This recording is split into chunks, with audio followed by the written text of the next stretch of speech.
U.S. Defense Secretary Pete Hegseth on Thursday warned Iran that Washington's forces in the Middle East are ready to restart combat operations immediately if a peace deal falls through. His comments come with a fragile U.S.-Iran ceasefire set to expire next week.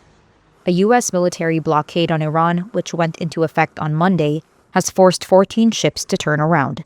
Hegseth said the move, which Washington means to pressure Tehran into an agreement, was polite behavior. He said the alternative would be to target Iran's energy industry. In the meantime, and for as long as it takes, we will maintain this blockade, successful blockade. But if Iran chooses poorly, then they will have a blockade and bombs dropping on infrastructure, power, and energy.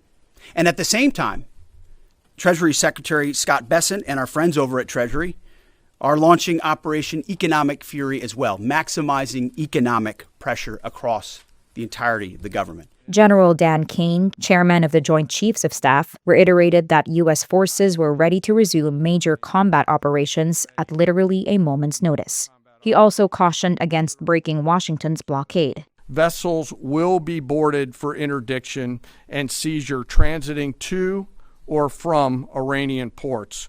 Turn around or prepare to be boarded. If you do not comply with this blockade, we will use force. During the same briefing, Hegseth referenced the Bible, comparing reporters to the Pharisees who clashed with Jesus. Despite the historic and important success of this effort and the success of our troops, sometimes it's hard to figure out what side some of you are actually on. It's incredibly unpatriotic. Your politically motivated animus for President Trump nearly completely blinds you from the brilliance of our American warriors. The Pharisees scrutinized every good act in order to find a violation, only looking for the negative.